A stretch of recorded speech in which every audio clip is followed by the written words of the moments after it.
Now we're cooking with gas. Now we're cooking with electricity now. That's like, electricity is like the cooler fuel form now, because we realized it can be fast. Not for cooking. Induction? Hello? I've never seen induction be any quicker than a gas stove or range, but whatever. You haven't seen it boil water. Electric are faster at boiling water than the gas. Gas is the slowest at boiling water. The f*** are you talking about? Well, it depends on the gas and depends on the pot. It's the truth. I mean, yeah, because the problem is that a whole lot of the heat escapes the sides of gas burners, and a lot of gas burners are very small. But if you have like the big beefy ones, like the high-end stoves do, and if you have a big enough pot and a shallow enough amount of water in it, then it could be faster. But induction, I think, beats them all. Yeah, induction is the fastest, but the reason electrics go so fast is they have really good contact patch, to use car terminology, between, like, the heat goes directly from the heating element into the pot and not a lot wasted, and they can have very large elements that heat across the entire surface, so they can be really fast. I can't speak for boiling water, but we have gas at our house, and we had electric in a lot of my childhood homes. So that's old electric. That's old, crappy electric. And the apartments I had before the house, and they were all straight trash. Now, I've not tried induction, to be fair, so I can't speak one way, for or against induction. But just regular electric was awful. It took a friggin' calendar year to boil water with those. Yeah, induction is like the ultimate electric in that the contact patch is much larger and essentially virtual, because it's, inducing the heat in the thing through, electromagnetic waves and all the other stuff. So it's not even like you have to have a bunch of it touching that it can, so it's, induction is always going to win. But electric is pretty amazing. Of course, the reason people don't like electric is because you get carryover heat, and you don't have that with gas. So gas is still a better chef's stove. Well, I think doesn't induction also fix that? I think. It depends on the surface. I think you have one of these stoves, you can tell me, but like I don't. Although I'm considering one. That's why I'm asking a bunch of questions, because next time a stove dies, I want to probably replace it with induction, but I've never used one. So I know people say you can just buy one of those like induction, like single burner standalone things to experiment with it, which I should really do, but I haven't. I kind of want to know, like, what's the major downside of induction besides that it doesn't work with copper pans, which I don't own any anyway. Yeah, the pot limits are a little bit weird, and the carryover heat I think is still going to be worse than gas, because the contact pat, like once you turn off the gas, the only thing that is hot that is touching the pan is like the grating, which has a very small surface area of like how much is it touching the pot, right? So that's your only remaining heat transfer. So it's basically you turn all the heat off except for like this little pattern of stuff that's touching it. Whereas with induction, it's not like the surface of the stove gets hot, but the pan is hot, and the pan is sitting on the stove. And so it depends on how much heat is absorbed by and retained by the surface of the induction thing. And if the surface is usually some kind of glass or easy to clean thing, that does hold a lot of heat.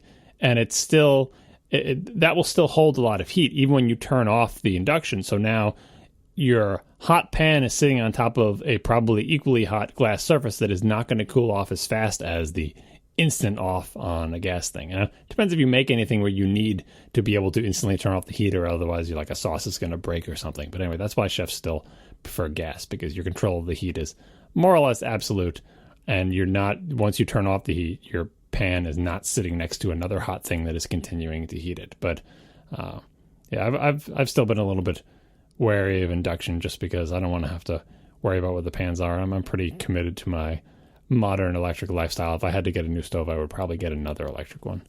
And also, gas ovens are garbage. So if you have a gas top, you want an electric oven anyway. Do you think it's like whatever the heat capacity of the glass surface on an induction stove?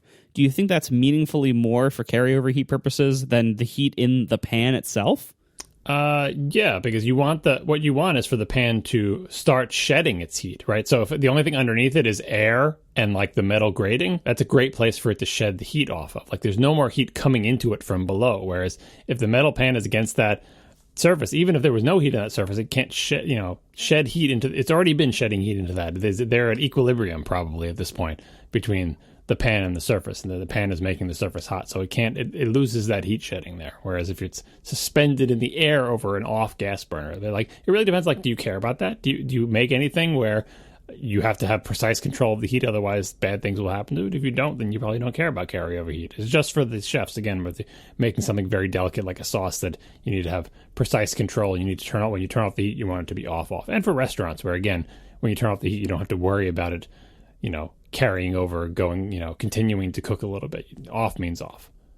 Well, I suppose what you really want then is if you aren't using literally all of the space in the cooktop, what you really want is that flat surface to move the pan onto for cooling off purposes, but to just move it onto a cool spot on the stove. Or they could have like induction surfaces that move away from the thing and disconnect the surface connection. Like it would actually, I don't know, they could do something like that, but it's probably silly. But my stovetop is a glass surface, completely continuous glass surface, and that is so great for cleaning that the benefits for regular people probably far outweighs worrying about carryover. Yeah, honestly, I only have gas. I have gas here. We have electric at the beach, and the beach has one of those flat tops because it's like a relative. It's probably 10 years old, but it's a relatively modern stove that has flat top available. And then here we just have like a giant gas thing that the previous owners bought that has mostly been okay, but it requires a lot of maintenance because it's a fancy brand, and I'm very glad I didn't buy it. Oh, like my BMW. Yeah, exactly. Actually, it's the Casey's BMW of stoves. It's just as reliable too. Yeah, it is. Yeah, it needs like new burners and igniters almost every 3 or 4 years so far. But it's typical, gas with these big cast iron grates sitting on top of each burner, and the burner itself is like 4 different semi-loose parts that are just kind of resting on each other, and it's a pain in the butt to keep clean. There's so many surfaces, and you got to wait till it cools totally off and take the grate off, and then clean the grate, of course, and then also clean what's under the grate, and it gets everywhere, and it's a mess. And then when you have those wonderful flat surfaces on the electric ones, you just wait till it's cool and just spray it and wipe it off. It's glorious. The best thing about the flat glass cooktops is they sell like cleaner, like this mildly abrasive toothpaste dish kind of cleaner specifically made for glass cooktops. And you can, we've had ours, not since we were married, but for many years, at least 15 years or whatever. You can get the thing looking like brand new with that cleaner. It doesn't matter how old it is, doesn't matter how much stuff you got caked onto it, because it's glass. No matter how gross it looks, you're like, that thing is totally destroyed. It's never going to look good again. You use that glass cooktop cleaner, do a little bit of scrubbing, and you look at it and that looks like it came from the factory today. That's awesome. It's it goes back to brand new. It's pretty amazing. Unfortunately, the rest of the thing doesn't. We have somehow dropped heavy things onto the edges of the thing and chipped off the edges of not the surface, but the metal, the enamel paint. Yeah, the whole rest of the thing you can damage, but the glass is basically impenetrable. I'm pretty amazed by it. Hey, what are you guys doing for data when you're overseas? We do. Are you on AT&T? Mm-hmm. They have that international day pass thing. We do that. Wait, what? I didn't see it. I was just looking at this. They added it I think a year ago or 2 years ago. It's a thing where you can just use your home plan when you're roaming internationally for it's either $10 or $20. No, I think it's $10 per day, and it's automatic. What? It automatically just knows when you're traveling. It just figures that out. So you just literally just use your phone. You change nothing. You just go to another country, and for every day that you're in another country, you could charge $10. It's zero. Okay, yes, $0 per month, $10 per device per day. Yeah, I just leave that enabled all the time now. I used to have to add the data pack and then cancel it when I got back. It's a pain in the ass. Yeah. They came out with that maybe a year or two ago, and it's fantastic. This is one of those things Europeans have kicked our butts on this, and they had these plans 50 years ago when they were all using Opera, but we are very new to this as us lowly American cell phone networks with our horrible monopolies and everything. So and so people in the chat are saying apparently Verizon has a similar thing. This by far I used to always bring in an unlocked phone and try to buy an international SIM. Yeah, that's what I was looking at is, I was talking to Jason Snell in the Relay chat earlier, and he was saying that the 3, which is one of the carriers over there in the UK, 3 offers for about $20 or thereabouts, $20 to $30. You can get something like 10 gigs. It's not exactly right, but it's something along the lines of 10 gigs and 3,000 minutes and 3,000 domestic texts. And that lasts for a month. And so to your point, Marco, you would have to have a unlocked phone, which we tend to buy our phones outright, so that's not a problem for us. But you need to have an unlocked phone, and you need to switch phone numbers, and this becomes ugly if, say, you have grandparents that are watching your children, and they don't want to have to use like Google Allo because they're Android users, or they don't want to have to rely on iMessaging, specifically your email address, because I think if you were to iMessage the phone number, then it wouldn't work, because your phone number changes when you put the new SIM in, and it's just or they start an iMessage thread unknowingly with your international phone number, and then when you get home, it doesn't work anymore. Right. Like it's like I've done all these options before, and you can do the math, and if you're staying more than 5 days or something, it probably makes sense to get a local SIM. If you're concerned only about that price. But for me, I'm actually willing to pay a little bit extra to not have to worry about any kind of cap or transfer or unlocking or anything, and B, to just be able to keep my number and have my phone and literally have to do nothing to my phone. I don't have to rely on anything weirdly working differently. I don't have to break iMessage for anything. Like, it literally just is my regular number working the regular way, and I pay $10 a day for it. That to me is worth a premium price, because if I'm saying something like for a month, that might be a different story, but Sure. I don't do that. So if I'm going somewhere for a few days up to a week, I would, no question, I do the day pass, because it's so nice to just have your plan, even if it isn't the absolute cheapest option. It's so nice to just have it. Yeah. Hi, John. Hello. Take your time. Are you there? I don't get cell plans when I go to the UK. Well, you didn't even have a cell phone until last month. Well, I know. Just use Wi-Fi. Anyway, all right. Well, that was super productive for me, and I don't care if anyone else is bored by this, because that was really freaking useful for me. All right, we'll start with Russ Bishop, who writes that the simulator cloning that we had talked about last week, this is where you can do, was it for unit testing or UI testing, I believe? Yeah, it's exactly for UI testing in parallel. Right. So Xcode will spin up a whole bunch of parallel instances of the iOS simulator to do a whole bunch of different UI tests all simultaneously. And somebody had pontificated, I don't remember if it was a listener or if it was John, I think it was a listener, pontificated that, hey, maybe that uses the super fast APFS cloning feature so that it will spin up all these duplicates of the simulator really, really, really quickly. So Russ Bishop writes that simulator cloning does use APFS cloning. Everything that uses NS File Manager or libcopyfile with copyfile clone, which is apparently a parameter or some such, will end up using APFS cloning, whether it intended to or not. John, as the resident file system expert in chief, any other thoughts on that? Nope. Just good to see confirmation. I think the person who sent this works at Apple, so I trust what they're saying. Moving on. I actually have some follow-up about that as well. Oh, I'm sorry, Marco. My apologies. Please continue. I know. Normally, I don't have a lot of file system news, but I actually we are cleaning up Tiff's computer. She wants to basically do like a clean reinstall for the first time, I think, ever.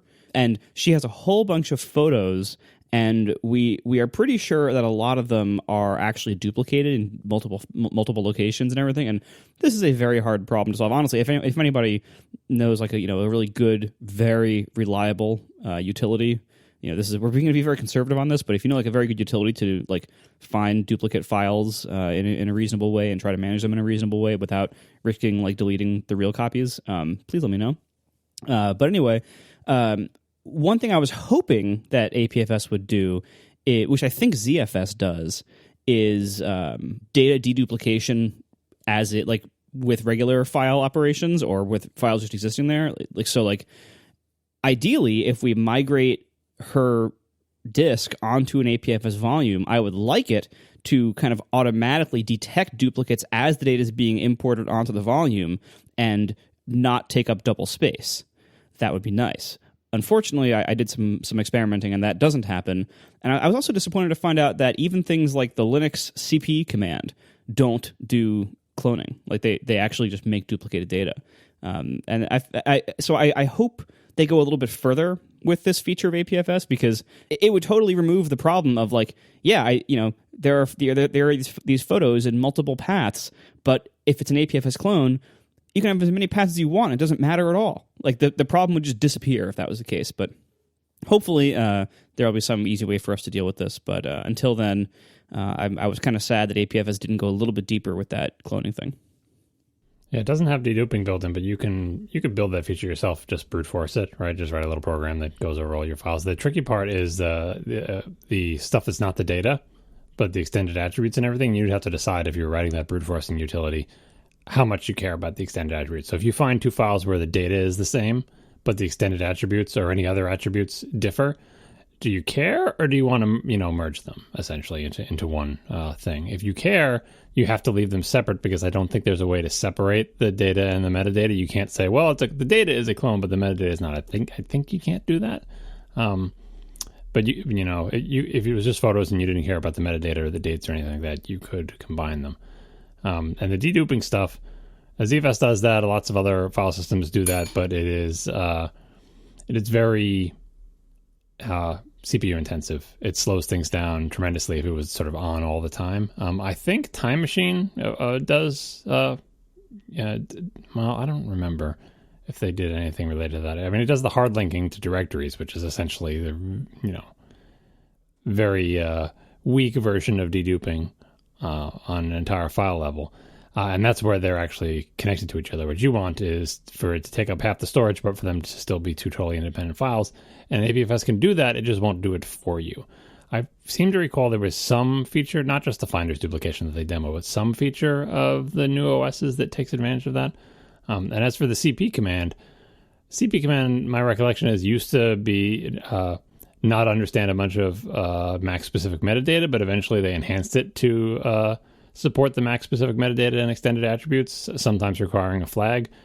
I can imagine them extending it. If it's not already there, check the man page for CP to support smart cloning. But I can also understand why they might not have that be the default, just because of the, we wanted to go over this before, how the free space math gets way too complicated for you to hold in your brain when you're like, I just copied a 20 gig file and my free space is the same. What is going on? How do I ever tell how much free space I have? It becomes very difficult. So I can see some reason to default to the dumb way just to have things make more sense to people. Moving on to notarized apps, we talked about this last week, where Apple will presume, I think they said they will eventually compel all apps to be notarized. Is that what we concluded? I forget the details now. But one way or another, notarized apps is a next level thing beyond just developer signing. And a friend of the show, Daniel Jalka, wrote in to say that the developer ID signing, which we had talked about as the current state of the world, is almost 100% independent from Apple once you have the certificate. But it's worth noting that by default, CodeSign still consults Apple's timestamp server to reliably embed a time in the code signature. So if Apple's server is down, the regular developer ID code signing can fail. And so there's apparently an option -- timestamp equals none that Daniel uses in his debug builds and CI builds to prevent that signing from happening, or that confirmation with Apple from happening. And then also friend of the show, Gus Mueller, writes in that he also turns off the timestamp because of server issues on Apple's side years ago.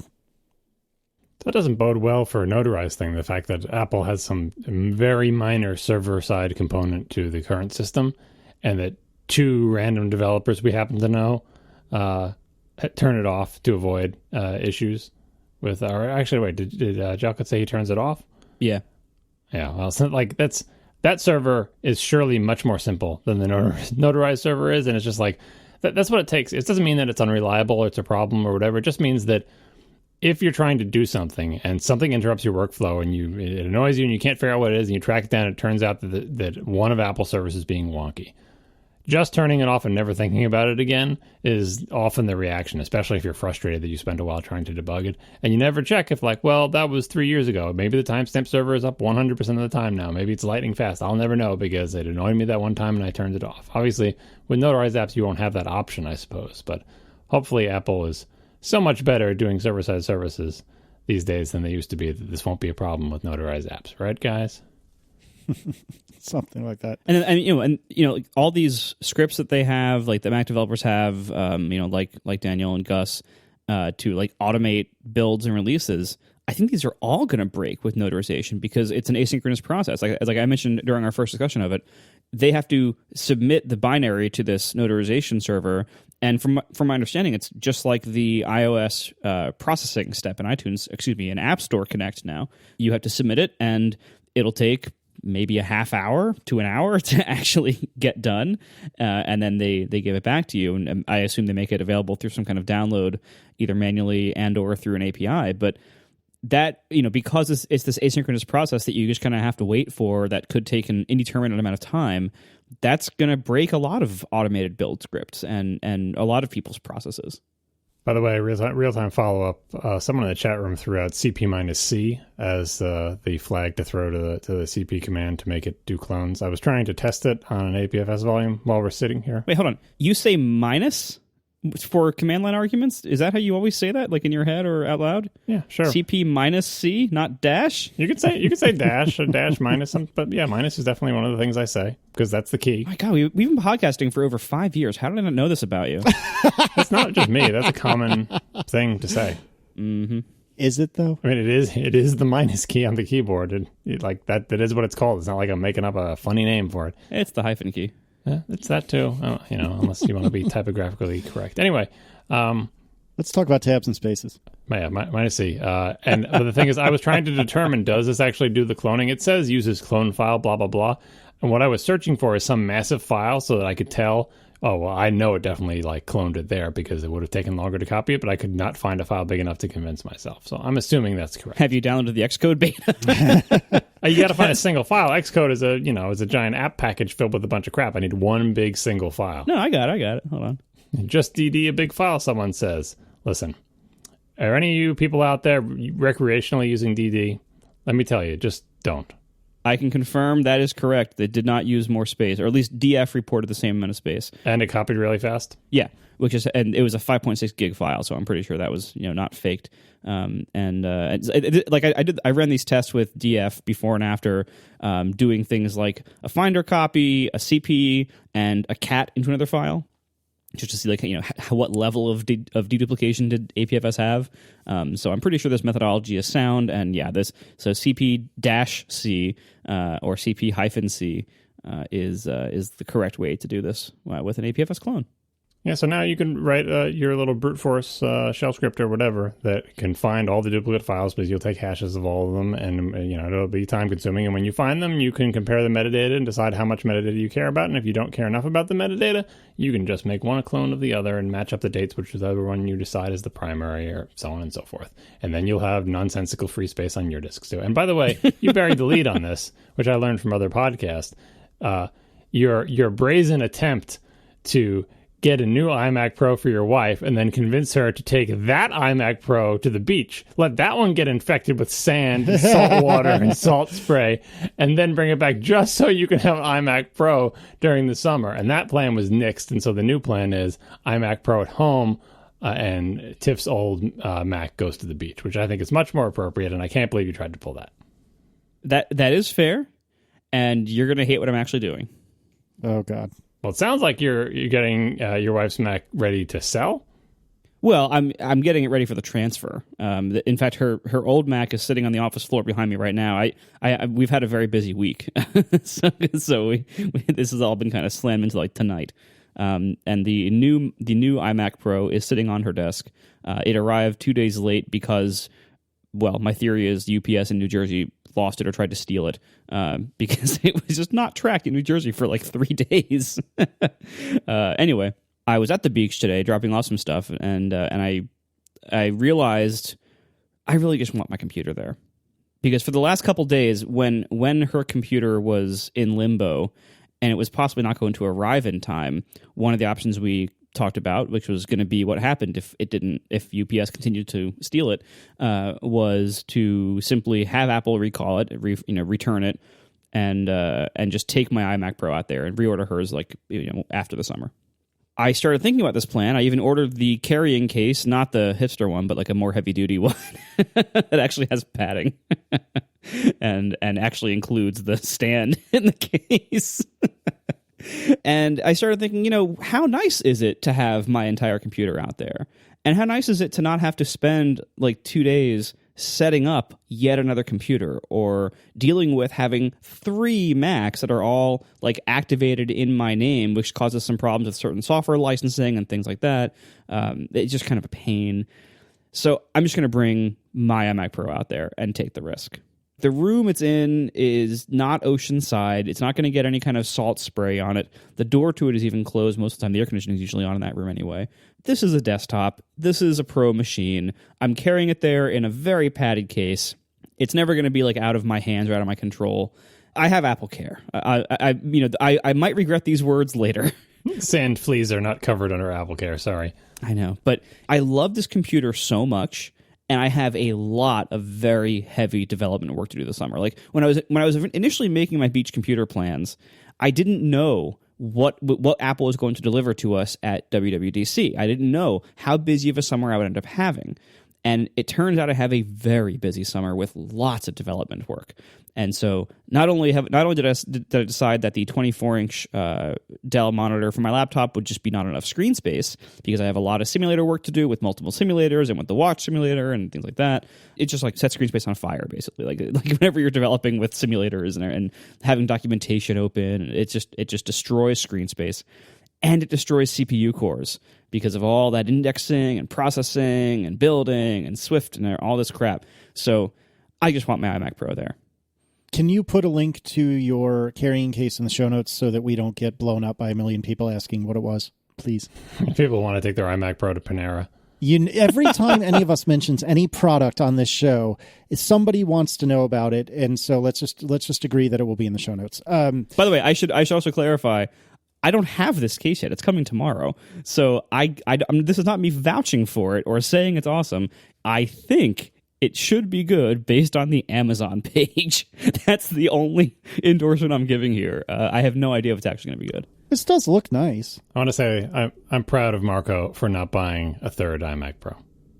We should all support him. That's true. Support this behavior change, because as he began this story, and I could tell that the 5K iMac was getting ready to depart, I was like, he bought a third iMac Pro, didn't he? But he didn't. He didn't buy a third one, everybody. Good job, Marco. It was tempting. No, that was never an option under consideration. We are sponsored this week by AfterShokz bone conduction headphones and their weightless wireless Trex Air. Go to atp.aftershokz.com and use code ATP30 for $30 off the wonderful Trex Air headphones. See, what's great about bone conduction headphones that no other headphones do is they don't have anything that sits on your ear or goes into your ear or in other ways involves your ear itself. They have little transducers that rest next to your ear, kind of on your cheekbones, and they send little vibrations through your bone, and it goes into the inner ear canal, and that's what picks up the sound. The great thing about this is that not only does it not leave you all sweaty, because there's only these little tiny things touching your skin and nothing actually in your ear, which is awesome for the summertime, awesome for exercising, but also you get to hear the world around you in addition to, say, the podcast you're listening to or the phone call you're taking on the headphones. And the headphones are so weightless, they basically weigh nothing. Like, you barely even feel them. They're very small, and they're very comfortable. And you can be walking around town, listening to podcasts, but you can also hear if, like, a car is coming when you're crossing the street. Or you can be walking around the house doing chores, and you can hear if someone knocks on the door, in addition to hearing your podcast through the headphones. Now, if I'm honest, they're not great for loud environments, but they're awesome for places like walking outside or walking around the house or bike riding or jogging. Whatever it is that you like to hear the world around you in addition to your sound, that's when you want AfterShokz. And I've tried both of their models now. The older model, the Trex Titanium, and the new one, the Trex Air. They're both excellent. I recommend the Air if you're buying now. In fact, I like it so much that I just bought myself a second pair, because I never want to be without them, and I want to keep one in a bag and keep one at the house. They're that good. I use these all the time in the summertime. I highly suggest you check them out. For more information, go to atp.aftershokz.com, and you can see for yourself how awesome the weightless wireless Trex Air is from AfterShokz. And you can get $30 off by using code ATP30. Once again, go to atp.aftershokz.com and use code ATP30 for $30 off the weightless wireless Trex Air bone conduction headphones. Thank you so much to AfterShokz for keeping me happy during the summer with podcasts in my ears, although not actually totally in my ears, and for sponsoring this show. right, so your long national nightmare with regard to computers for the summer is now over. John, however, your long national nightmare about your beloved Reload extension, which I still don't understand why it's so important, but it's important, that national nightmare is over as well. Can you tell us about this? The new version of Safari in Mojave, and also if you have Safari Technology Preview, also known as Purple Safari, because it's cool. If you use that, and it's rejecting all of your unsigned, non-extension App Store extensions, like my Reload button. You mentioned how you can use Extension Builder to load anything you want, as long as you enter your admin password and go through some hoops, but that when you quit Safari and relaunch it, it forgets all about that, and you got to reload them, and it's a pain.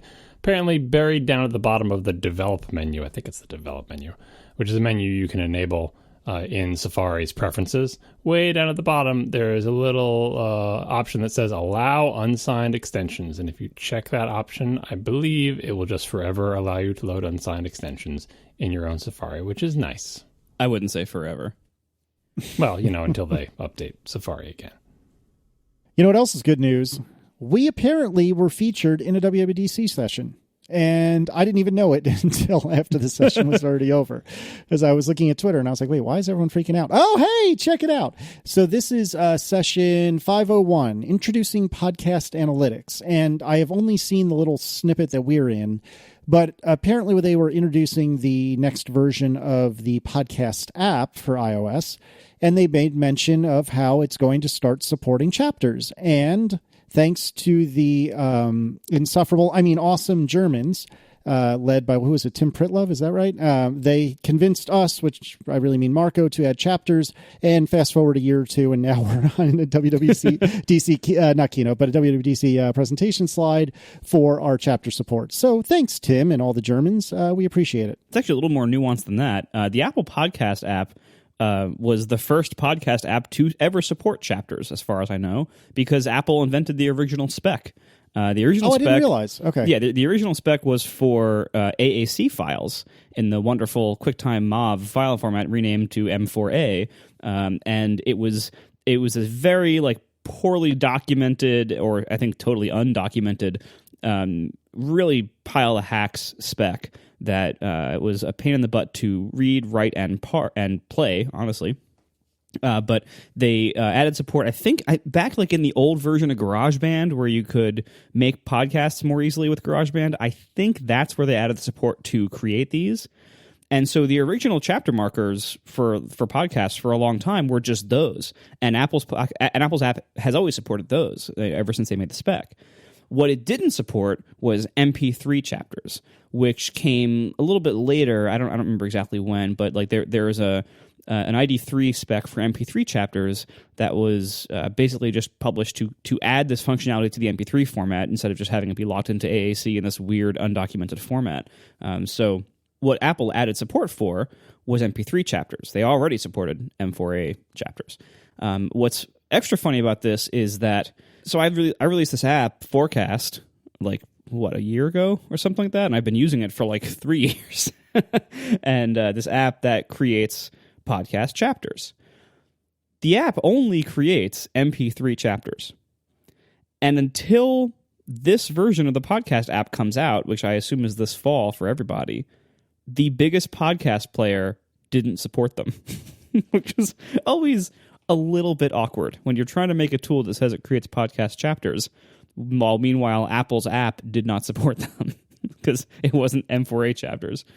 So this is actually really nice. It represents not only a win for the wonderfully patent unencumbered now MP3 format, but it also represents Apple paying attention to what the podcast community needs and what they're doing and taking part in that. And that's really cool. Do you know if the Google Podcast app supports them? The newly announced Android Google Podcast app? I mean, we'll see if this one of Google's podcast initiatives takes off, and then we'll figure it out from there. This is not the first Google podcast initiative.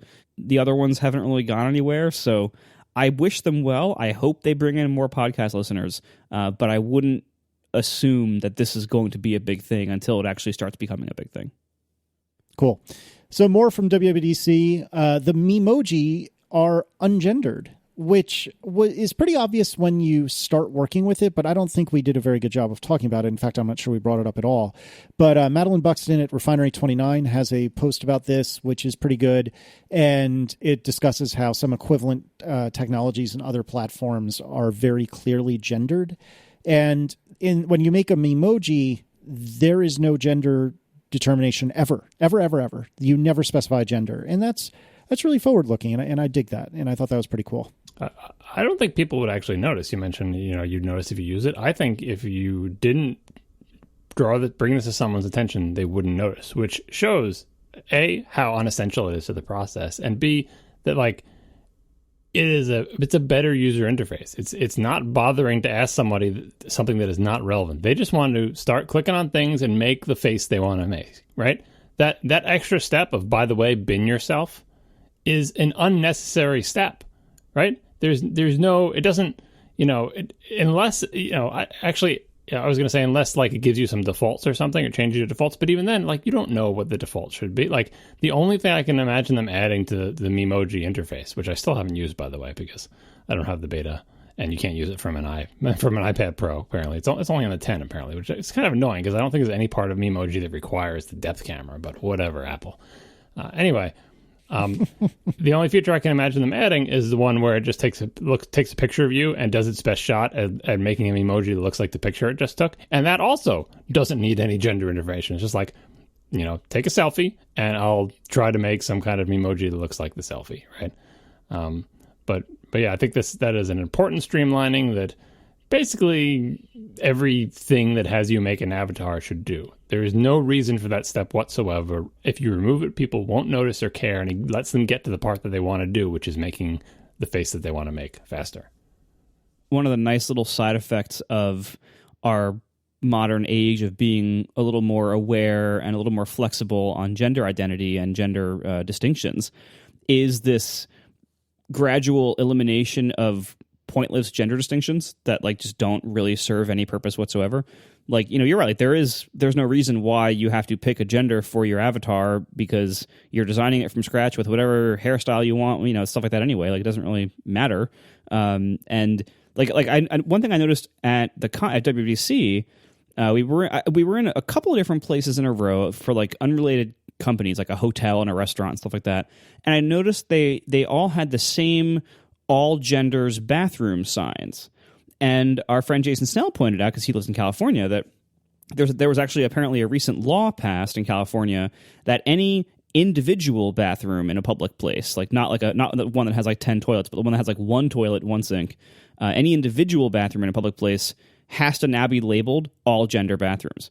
And that's great, because it's yeah, why did that? Why were they separated before? That kind of they had no reason to be separated before. Why distinguish one as men and one as women when that's a unnecessary distinction that just, at best, it is a misbalanced queue problem, where bad scheduling of resources, and at worst, it causes people to face a question that a lot of people really don't like facing or don't feel comfortable facing, and so, yeah, why make that distinction? Yeah, and the question they're facing, is they say, oh, well, we have to make gendered ones because we're going to put different things in different bathrooms. And that itself is a problem. It may cause someone to have to make a difficult choice. Well, do I go to the bathroom that's likely to have a tampon dispenser, or do I go to the bathroom that I actually want to go to? Yeah. Right. And so now you have to make this hard choice and roll the dice. Now, if they're just all gender, it makes it uniform. They all have everything in them. Done and done. Yep. Awesome. There were some gifts for all of us, but particularly our friends from 1Password. And coincidentally, I think it was in the State of the Union, I was sitting behind a group of individuals, all of whom were wearing 1Password T-shirts, which obviously meant that they were from Agile Bits and they worked on 1Password. And they were talking, the presenter was talking about how, we're doing some really cool stuff where we can generate strong passwords for you, which I think that's old, but there was something new about it, and it'll help you autofill and blah, blah, blah. And I could see the shoulders of all the 1Password employees just kind of sink a little bit.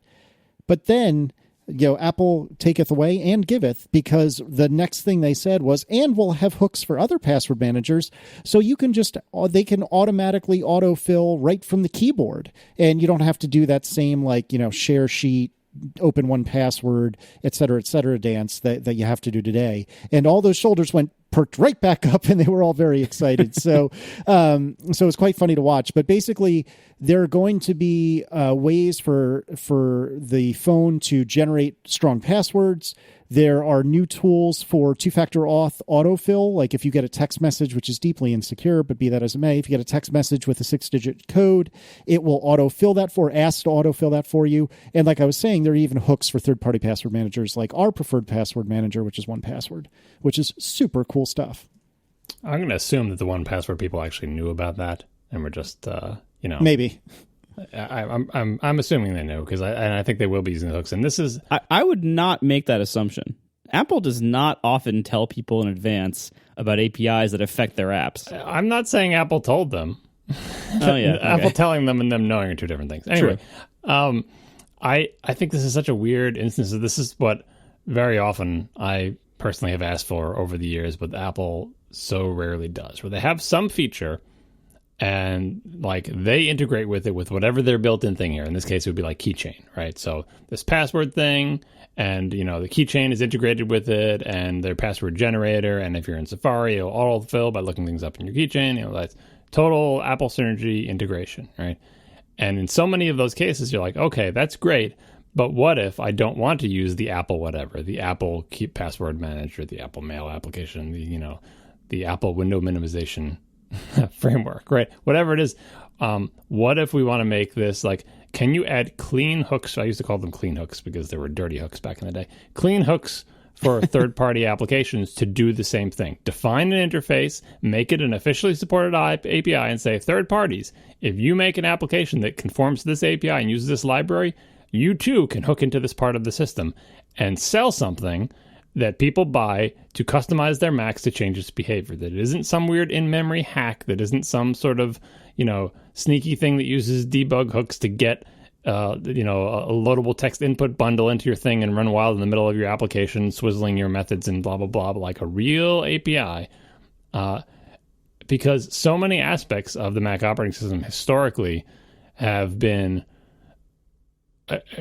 ripe for third parties to sell applications. Many applications back in the classic days were very scarily implemented things that enhanced or changed foundational parts of the operating system. I used to have a whole bunch of extensions that modified open save dialog boxes. In fact, I've still been running default folder 10 for years. Things that change window minimizations, things that change the look and feel of the windows. You name it. Things that put things up into the menu bar before that was officially supported, right? So in some cases, Apple has done that. The menu extras, the long slog to get third-party icons up there with an official API, and then with an official API that is also the same as the one that Apple gets to use, right? The Appearance Manager back in classic Mac OS days, but that went away in 10. And other areas where they've never allowed you to hook. No, you can't do a custom window minimization thing. So forget about doing window shade as anything other than a hack. But for passwords, I'm very relieved to see that Apple is enhancing the password system and also, miracle of miracles, providing clean hooks for third parties. But they didn't have to do. They could just say, well, sorry, 1Password, if people think they don't need your thing anymore, it's just because our built-in stuff is so darn good, right? And that's mostly fair. But some people, no matter how good you make the built-in stuff, some people just want to keep using the thing that they have. And in general, it's good for Apple not to. We talked about Sherlocking last week. There's Sherlocking, and then there's I'm going to eliminate your entire category of application by essentially duplicating every feature of your application with our unlimited pool of money. And that's not so cool. How do you really feel? I want clean hooks, Casey. That's what I want. I want clean hooks for everything. That's all any of us want, John. That's all any of us want. All right. Xcode 10 no longer compiles 32-bit apps, ? I think that's true, right? Marco can confirm? That is correct. Yeah, I'm not a Mac developer, but that is correct. Yeah. So this is a thing that I've heard developers complain about a lot, which is one of the reasons all of them keep around old Macs or Mac VMs of varying degrees of reliability, because you need to use the old version, or they have multiple versions of Xcode on their Mac. Some people are like, I've had multiple versions of Xcode on my Mac for like years and years because I always have to keep the old one around to keep building my old applications to support the old operating systems. Apple is very aggressive about not just changing the support in the operating system for things like, oh, the next OS won't run 32-bit apps. Fine. But also saying, and by the way, the current version of Xcode won't even build them anymore. So if you want to keep building a 32-bit app to do bug fixes or whatever, you've got to use an older version of Xcode. And if you keep doing that long enough, eventually that version of Xcode won't even run on the current operating system. So now you need a bunch of VMs. And that so it struck me as pushing a lot of the complexity burden onto the developers and making them figure out how to keep their old stuff running. And it would be nicer of Apple if their new versions of Xcode had a better backward compatibility story. But I 100% understand why they do it, because they're always trying to keep Xcode from crashing and keeping it from being bloated and forcing people into the future. And it all contributes to them making new versions of Xcode abandon applications before they're even abandoned by the operating systems that will run them. The Mac App Store is now getting Office 365 in the Mac App Store, which is surprising. Horace Dedu writes, Apple now captures 1% of Office subscription revenues on the Mac. That does not mean 1%, just a percentage. Some unspecified percent. Mm-hmm. A potential 100 million additional subscribers has been added to Apple's overall total of 270 million. And Adobe is going to be there as well. Some of Adobe's stuff is there. Is that right? Or is it all of Creative Cloud? I don't know. I'm going to put these two items there mostly because they have been the two white whales for Apple. How can we get these two big companies that both have subscription models for selling their software on Macs? How can we get them into our App Store? Not so much to get a percentage of their revenue, although that's nice, but just because how can you consider the Mac App Store the best place to get Mac software when Office and Adobe applications are not there, right? Those are two very big players, perhaps the biggest players in the Mac software market. And if they're not on the Mac App Store, it makes the Mac App Store seem like the junior league, well, the big applications, you go directly to Microsoft.com or Adobe.com and you get them. But for dinky things, and you can go to the Mac App Store, and that's not the way Apple wants it to be done. So I do wonder what exactly had to happen to get Microsoft and Adobe on here.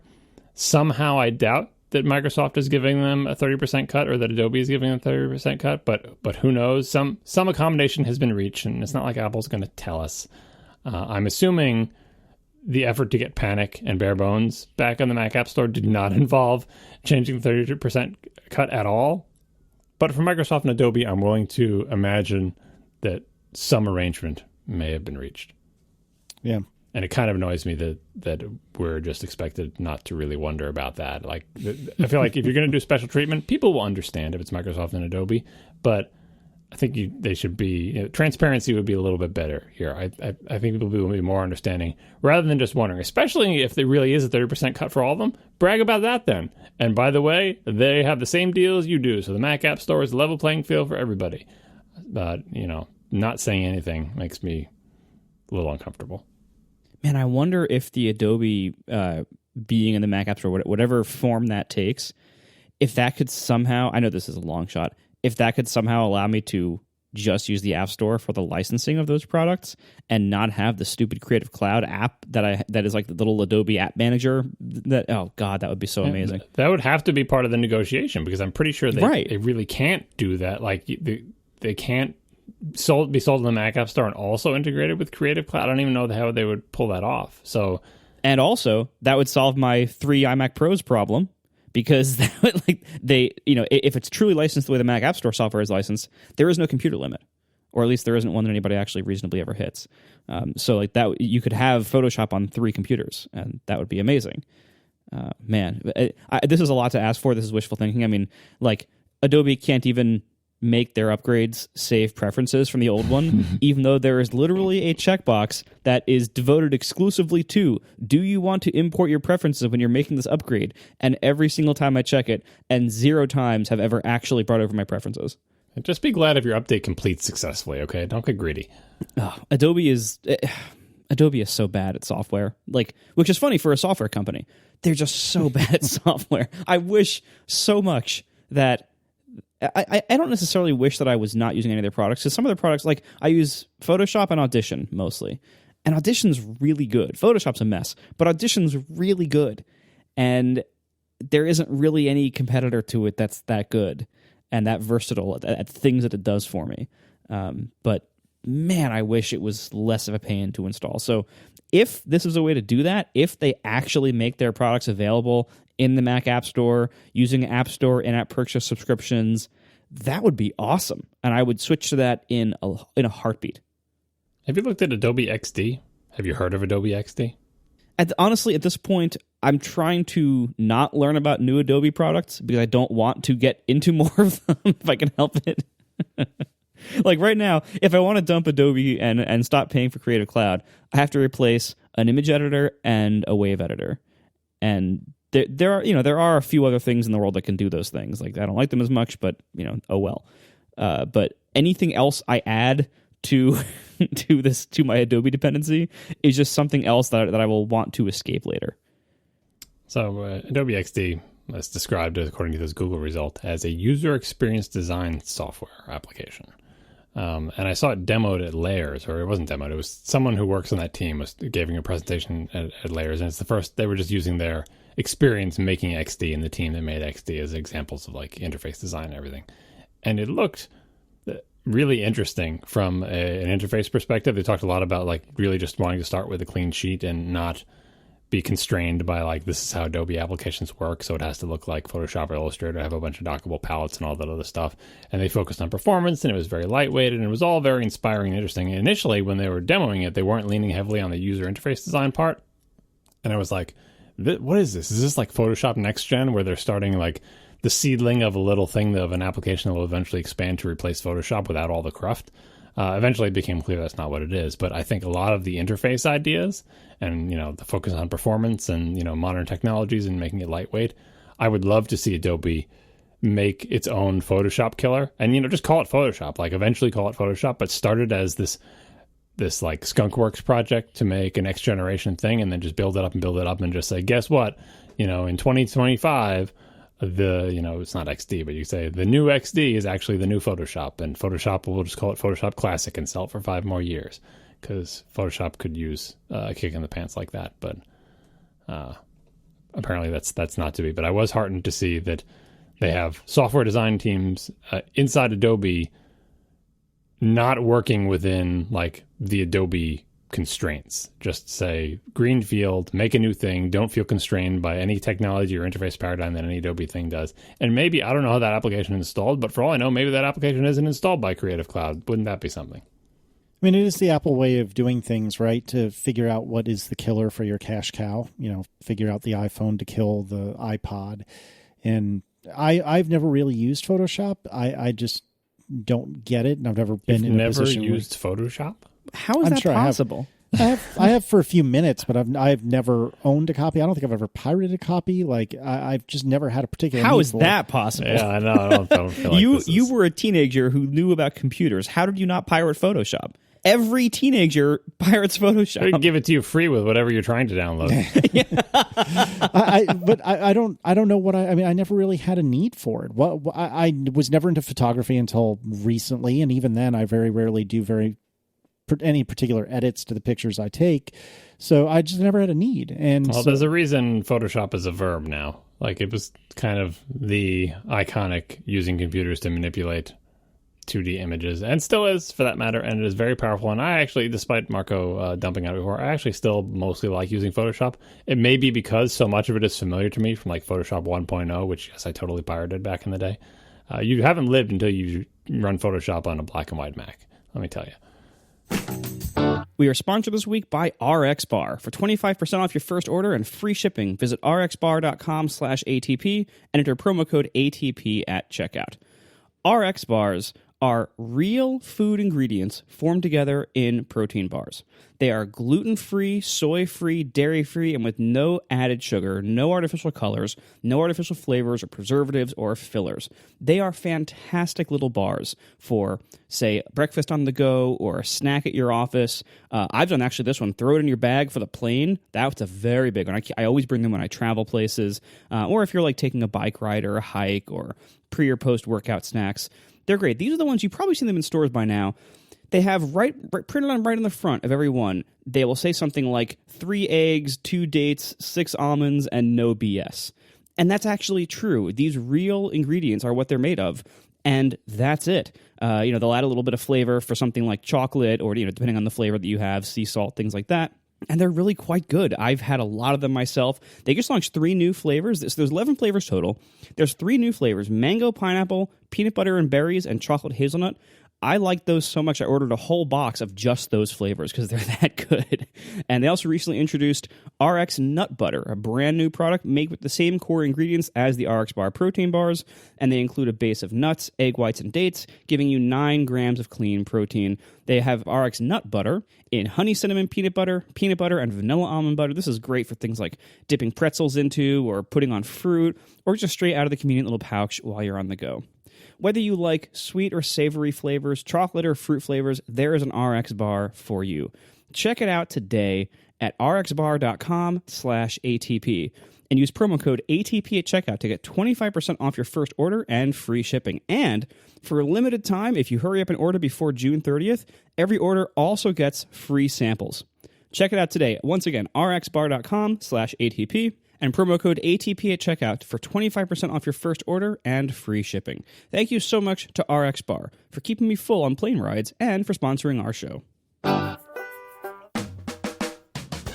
Metal is Apple's kind of high-performance graphics and et cetera framework, and Metal is, I guess, supporting the addition of eGPUs not only to the MacBook Pros, but to the iMac Pro. So if you have an iMac Pro that just isn't fast enough in the graphics department or the things that leverage graphics cards, you can add external GPUs. Which, given that it's a workstation that only is 6 months old and only has high-end options, that shouldn't be anybody yet, theoretically. But it is, though. Like, this is why I took note of this, right? So the fact that they support it, fine. Like, we know about the eGPU support. They added it and they advertised it originally. I forget when it was. That was 6 months ago or something. Like, hey, add eGPUs to your Apple laptops, right? Because they have crappy GPUs because they're laptops. If you need a big honking one, buy one of these third-party boxes, connect it through the magic of Thunderbolt. Look at this great performance.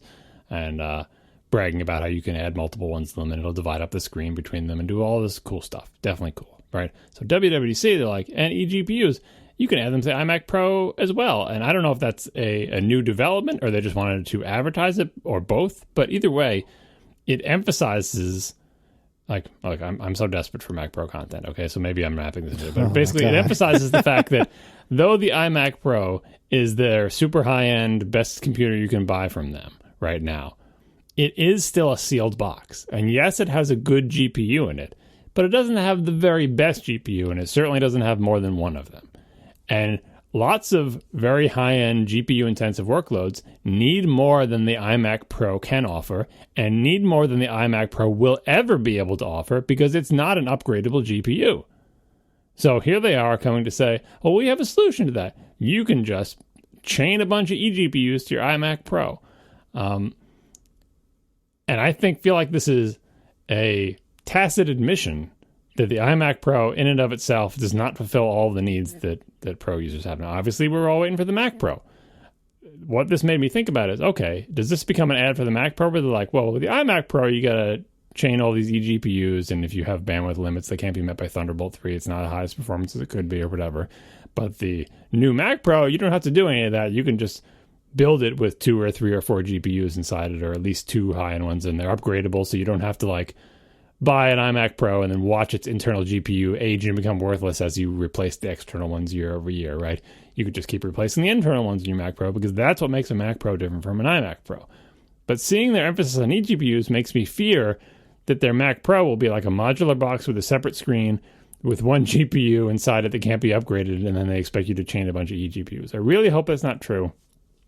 So I'm of two minds of this demo. On the one hand, I see it as potentially highlighting it's the one shoe we're waiting for the other shoe to drop to say, look at this great Mac Pro. Isn't it better than an iMac Pro with a bunch of eGPUs? But on the other hand, every time Apple says eGPU, I fear that's what they're going to do to my poor Mac Pro, and I do not want it. I mean, I honestly, I see your concern on that. And that is one possible outcome of this. And I'm not going to try to candy coat it and say, oh, they definitely won't do that, because they might do that. We have no idea what they'll do with a Pro Mac anymore. That's the problem. We just, anything is possible. Yeah, basically what all their customers want is something pretty boring, and Apple seems to just refuse to deliver anything boring anymore in their eyes. So we know they're going to do something weird, We just don't know what it is, and we're just praying that it's nothing. We just hope, please don't do anything weird. Please just make a box. Case color. They can do weird case color. Total license. Purple. But one thing with the eGPUs is, part of it is they have to, they're not going to show off something about a future product now. They're going to show off what their current products can do. So eGPUs are something that their current products can use. Also, I think eGPUs are kind of a recognition of two realities of the Apple hardware lineup. Number one, a whole lot of people do pro work on laptops, and laptops, modern laptops that Apple is willing to make can't have amazing GPUs in them because there's not enough thermal capacity, not enough thickness. So, Apple's not going to make a big honkin' gamer GPU laptop or a big honkin' 3D Pro, workstation GPU laptop. And even those, they can't hold the biggest GPUs. They just can't. Right, exactly. So they're not going to make those. So the eGPU boxes are a way for Apple laptop users, which is a whole lot of their customers, including many quote pro users running many quote pro apps. So that's a real need. So it's like, here's a bridge that you can be working on a laptop, you can be somewhat portable, but you can also have big GPU power available when you can plug in somewhere. Okay. And then reality number two is Apple knows, I think by this point, at least somebody inside Apple should know this, and I think maybe this is one of the reasons they're doing this, that their hardware release cycle is simply not compatible with the realities of the high-end GPU market. GPU users want higher-end options than what Apple is ever willing to offer, even when their products are new, and they can't wait 18 months to 5 years for an update. So the eGPU is kind of it's this compromise by Apple to patch over the needs that their own unwillingness to ship certain products or to keep things updated at a certain pace they've created these problems for themselves, but they don't seem willing to solve those problems. So the eGPU capability is a way for their customers to take those matters into their own hands. So it's not an amazing reason that these things are necessary, but it's the reality. These things are necessary. And so in the world where these things are necessary, this is a pretty good solution. Yeah, and they're trying to realize value from their investment in Thunderbolt 3, which they've, is expensive and complicated, and it has surely made the Macs that implement it more expensive and complicated. And on the software side, it's complicated things where GPUs are being plugged and unplugged and everything. And, they're doing that to get some benefits. And one of the benefits is the ability to do this. So I think it is 100% worth investing what they appear to have invested to enable applications to, the demos they're showing is like, look, I can plug a bunch of GPUs of varying capabilities into this Mac laptop, and properly written software will intelligently divvy up the work to render this one screen between this heterogeneous pool of differently strength GPUs, including the built-in one, to render the scene like in the most efficient way possible. And that is very impressive, and it's cool technology, and it is it is reaping the benefits of Thunderbolt 3. It's a pro feature that many people maybe will never use it, or maybe they'll use it like I do at work to be a one connection for a dock, which is kind of cool. If I just wish it was more reliable. But external GPUs is certainly a feature, and so if they didn't support it, it would be incredibly wasteful. So I think it's definitely thumbs up to the support for it. But when Apple itself chooses to talk about it on the iMac Pro, it strikes me as Apple itself highlighting the weaknesses of an entirely sealed, completely unupgradable Pro Mac. I mean, maybe it's not highlighting the weakness. Maybe it's saying, see, it's not a weakness because we have this and you can use it to do that. It's like, yeah, you needed that feature for laptops, though. This is supposed to be your Pro Mac. Like, it's fine because we know the Mac Pro is coming, but if the Mac Pro wasn't coming and they did this demo, yes, it is. If the Mac Pro wasn't coming and they did this demo, it would have just made me so angry. I would not say the Mac Pro is coming until it's here, first of all. I think it's coming. We've been burned too many times before. No, they said 2019. It's happening. Yeah, when it arrives, I will exhale on that. It's a 2019 product. Yeah. What does that mean? And the Mac Mini is an important part of their lineup, right? So anyway, but also, if this does pan out this way, if the Mac Pro does come out sometime and only has these eGPU options as like the way to have multiple GPUs or to expand your GPU down the road, if you would have asked me 2 years ago what I thought of that solution, I would have laughed and said it was stupid, and like I do with many things. But as the eGPU boxes are coming out, and as we're seeing benchmarks and tests and applications that are using them, it seems like the performance hit by having the reduced bandwidth of using Thunderbolt 3 instead of like a big wide internal slot is not that relevant to actual performance and benchmark results for a lot of apps. Yeah, it totally depends on the apps, right? That's why they're going to show you benchmarks where it doesn't depend. And for the most cases, games, an important application, it doesn't matter that much because games are tuned not to do that, right? Not to constantly be shipping things back and forth to the GPU because that's just bad for frame rates and everything. But there are applications where you would take a hit, like where that is the actual constraint, and the external ones would kill you. I don't particularly mind if it has external ones, but if external is the only option for both upgrades and expansions, that is terrible, right? If it's the only option for expansion, fine. But if there's the internal one can be upgraded, that covers so many use cases. So then because new GPUs come out every year. If every year you can buy a new GPU, that would extend the life of your Mac tremendously. And if it can only ever hold one and the other ones have to be external, fine. Like, presumably you'd get the benefit of it being small, like in exchange for that. Like I can see that kind of trade-off, which nobody's asking for. Yeah, I mean, like the cheese graters are really, really big. I wouldn't complain about a smaller computer that can only hold one GPU, right? And as you said, the external ones in many use cases are great, but saddling you with a pretty good at the time of introduction unupgradable GPU inside your supposed Pro Mac is just not acceptable. Like, that's what the iMac Pro is for. Great, you've made that computer. Make a different one now. We are sponsored this week by Squarespace. Start building your website today at squarespace.com/ATP. Enter offer code ATP at checkout to get 10% off. Make your next move with a beautiful website from Squarespace. Squarespace, quite simply, is what you should be using. Just try it first if you have a website to make. Whether you've used it before or not, whether you have skills in making websites or not, whether you are a programmer or a designer or not, use Squarespace next time you need to make a website because they make it incredibly easy to make professionally designed, awesome-looking sites, regardless of your skill level, with no coding required. With their intuitive, easy-to-use tools, everything is drag and drop, live previewing, what you see is what you get. It's amazing how easy Squarespace makes it to make pretty much any kind of website these days, whether it's a portfolio, a blog, a business site, a store, even something like a podcast. You can do all of that on Squarespace with all their plans built right in. And you get a free domain if you sign up for a year.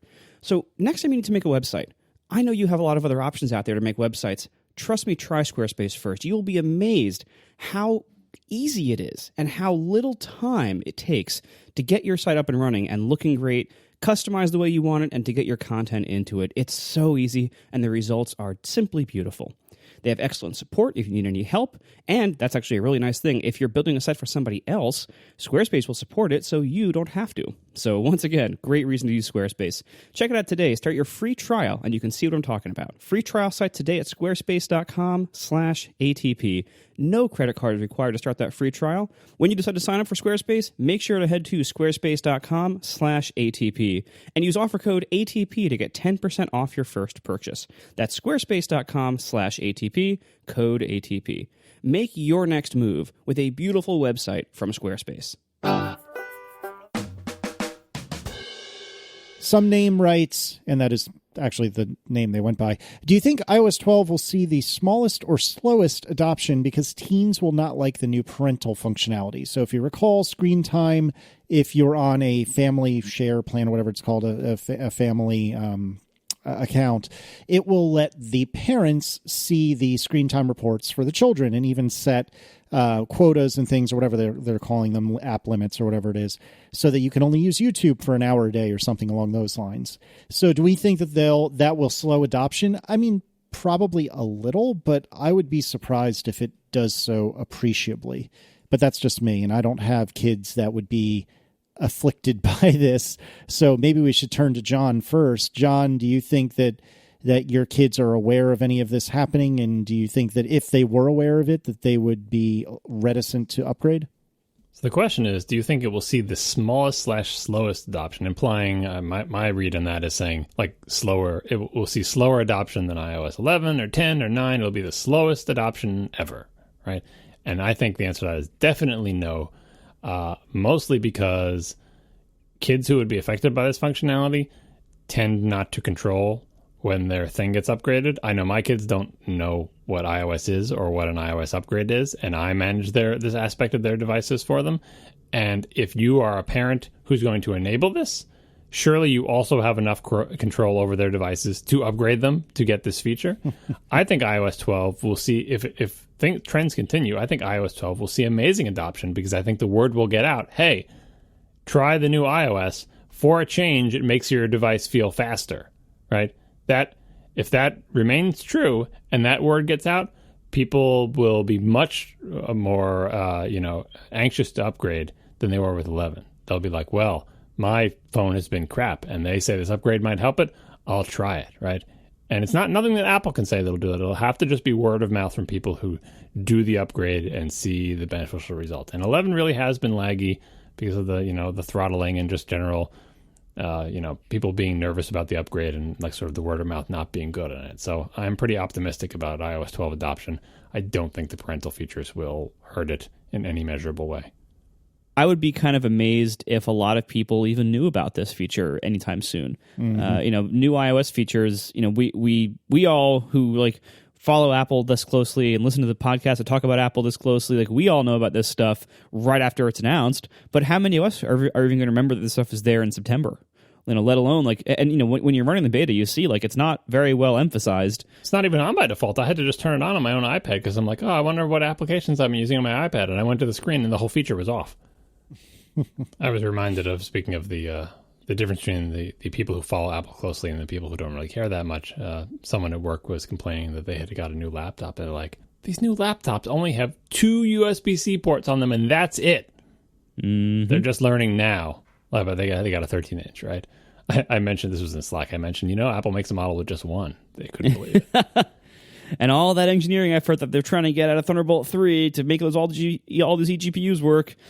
And one of those ports is always just being used for power. Yeah, I didn't want to go into USB-C versus Thunderbolt 3 and being taken up by power, but like things that we, if you follow Apple closely and we're talking about things that aren't even released, that most people find out about things when they have occasion to get a new Apple device or when they run the upgrade. The thing about OS upgrades is, they probably won't see the features, but Apple pushes those so hard on iOS devices that, it's a war of attrition against the dialogues that keep nagging you. And that's why I think the word of mouth will be essential to like asking around their friends, did you do the upgrade? Yeah, my phone's nagging me too. And if you hear from them, yeah, I did it, and either I did it and it's fine, or I did it and my phone feels faster, that's going to make them press the button way faster than the iOS 11 thing of like, I did it and it's making my phone weird.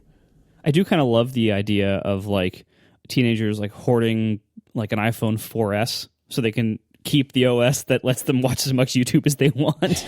Yeah, that is pretty funny.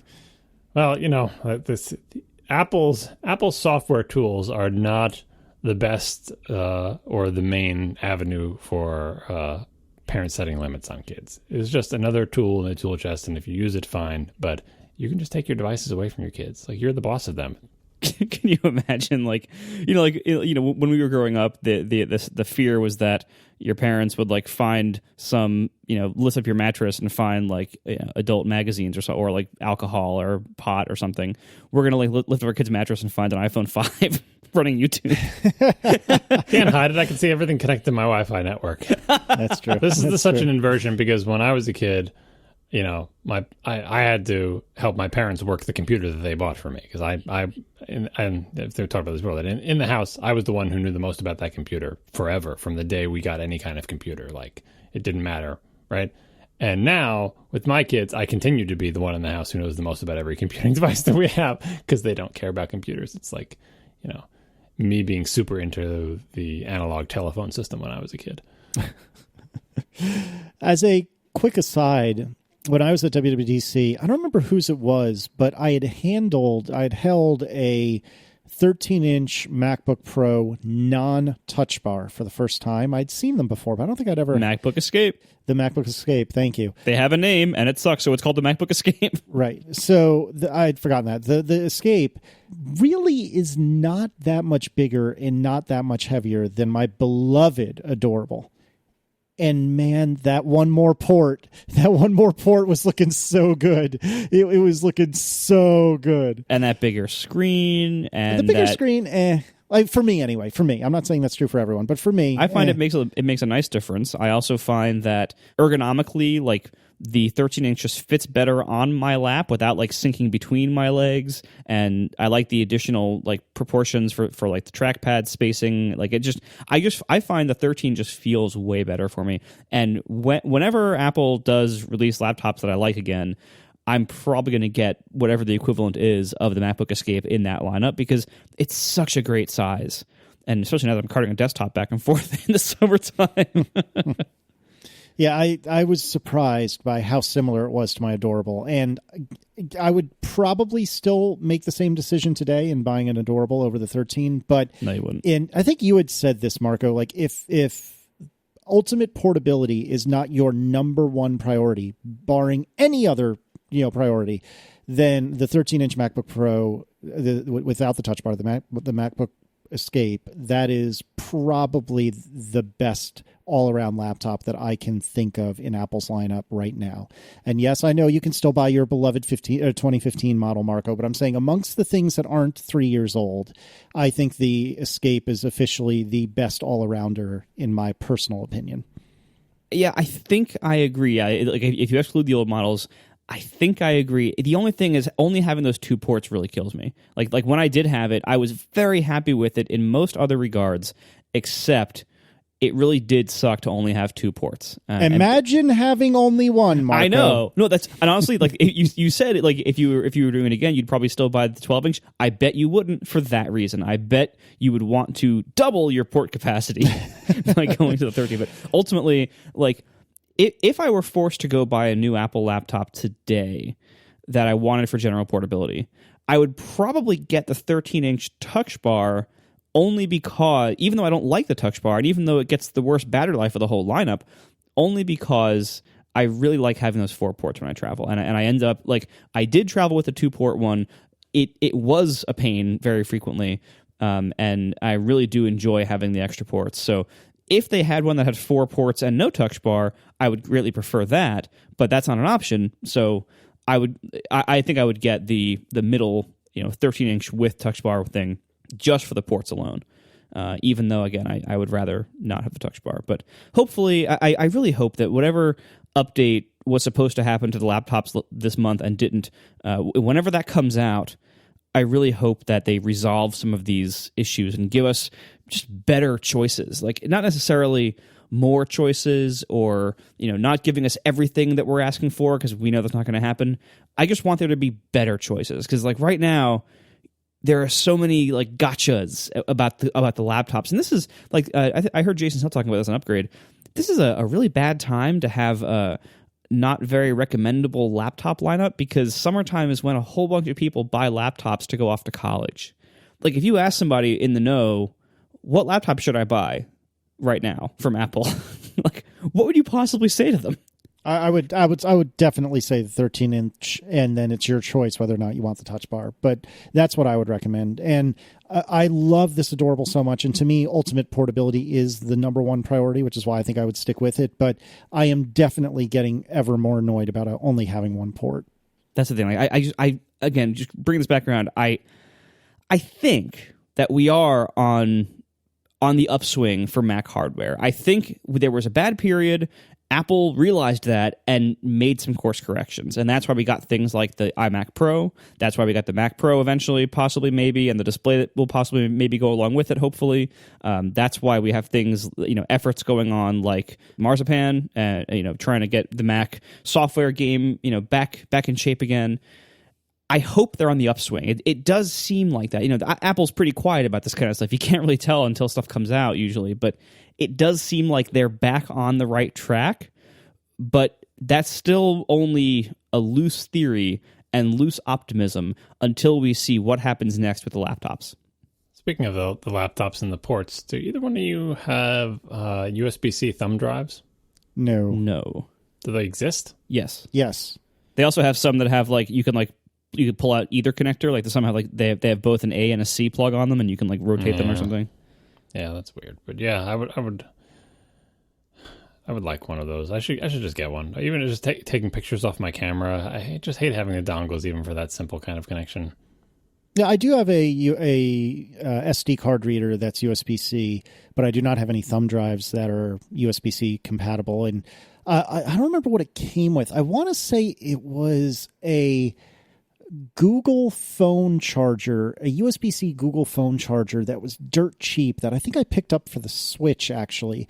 And it has a itty bitty USB-C to USB-A converter, if you will. I wouldn't even necessarily call it a dongle because there's no little cord and a little blob at the end of it. It is just the thing. It's almost like those nubbins that those maniacs that use non-Bluetooth mice have. You know what I'm talking about, John? Have you ever seen one of those? For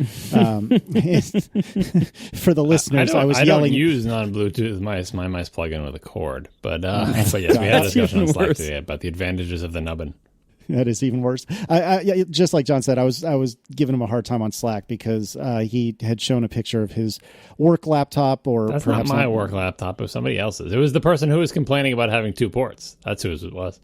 There you go. So anyway, it had one of those little nubbins for an RF transmitter, transceiver, whatever, for a mouse, and I was lamenting that. To my eyes, I don't understand why anyone would do that and not a Bluetooth mouse. But be that as it may. Well, for the same reason that my keyboard has one of those little nubbins, because this is the keyboard I like, and it happens to only come like this. So, when somebody has a mouse that they like, and it happens to have an RF dongle thing, that's the reality. Yeah, my argument was that the nubbins offer a superior experience to Bluetooth in many respects. There's a target that Bluetooth has not yet caught up to, because the nubbins from the good manufacturers, right? You plug them into your USB port, and that's it, and they just work. There's no drivers, and there's nothing to configure, there's nothing to pair, there's no waiting for it to activate. It's practically you plug it in, boop, you're ready to go, and the mouse starts moving. And that is a pretty amazing computer experience that doesn't exist for most things involving any kind of peripheral, but does exist with these stupid nubbins. Yes, they hog your port. Yes, it's dumb. Yes, Bluetooth is in many ways a superior protocol, but they've just worked. They've just worked for years, and the battery life on these mice with the little RF send and receive in their proprietary protocol is amazing. I was saying that the batteries in my wife's wireless mouse, I think we changed it after 3 years, just non-rechargeable battery, 3 years. Right? You just don't think about it. The nubbin is there. It's small. You never see it. It just works all the time. And Bluetooth is great and has many advantages, but it doesn't yet match that kind of experience. So I understand why regular people who don't care about Bluetooth versus whatever are married to their nubbins, both because, like Marco said, maybe they just like that mouse and it comes with a nubbin, but also because of all the things in their computing life, the nubbin always works. It probably works more reliable than plugging an HDMI cable, which is sometimes flaky.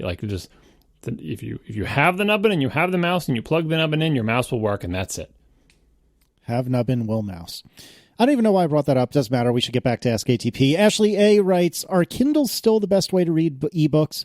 The new Apple Books is getting good reviews. My Kindle is old and I don't have an iPad. Would I be happy to quote-unquote upgrade to an iPad, or do you think owning both is warranted? I probably only read 5 books a year, if I'm honest. I have Stephen Hackett's hand-me-down Kindle. I couldn't even tell you off the top of my head what flavor it is. I don't use it that terribly often because it is not often I am reading an electronic book. Typically, I'll just get something from the library. Yes, I am aware you can do that on a Kindle as well, but I don't often go that route. Anyway, when I do use the Kindle, it is far and away a much better reading experience in my personal opinion. It's lighter. The text is easier to read. There are buttons on this particular model to turn, I think there are anyway, to go back and forward a page. Even if there aren't, it's just easier to go back and forward a page. That's actually not a given. I forget now that I say that. Most of the Kindles either don't have buttons or have really weird buttons. There are very few that have regular, decent buttons. Yeah. But the point I'm trying to drive at is it's backlit, this particular one. It really is really, really nice. And the Kindles aren't terribly expensive. So if you are serious about reading books, in my personal opinion, I would either get both or, stick with your old Kindle or whatever the case may be. But that being said, if I had to choose only one, since I too only probably read about 5 books a year or something like that, if I had to choose one, I'd probably choose an iPad. But if you can find yourself in with a Kindle in your hands, I definitely recommend it. I think we started with John first last time. So Marco, as the once owner of about 45 Kindles, any thoughts on this? I actually recently discovered I still own one. I found it wedged on my closet shelf. Whoops. It was like holding up a shelf behind some flashes. But yeah, so I haven't shipped that one to John yet. But no, honestly, I think I mostly agree with you. You can read on an iPad. Many people do. You can read on a Mac, for that matter, or on your phone, for that matter. And many people do those things. Well, not a lot of people read on their Macs, but many people read on their phones. That's a thing. I used to make an app that helped you do that. But ultimately, all of these devices, the phones, the tablets, the Macs, are filled with outright distractions in the form of notifications and things like that coming in, and also just the temptation of, even if you don't have a notification coming in, you kind of always know that, like, this device, you can just move your finger and you can be in something else. And you can, let me just go check the email. Let me just go check the social feed. Let me just go check this thing. And you just kind of get in this habit of cycling through. It's hard to concentrate on reading a book for a lot of us, myself included, when you're on a device that can do all those other things also. Because the mode, the mode your brain is in with that device is just constant, bouncing between different temptations.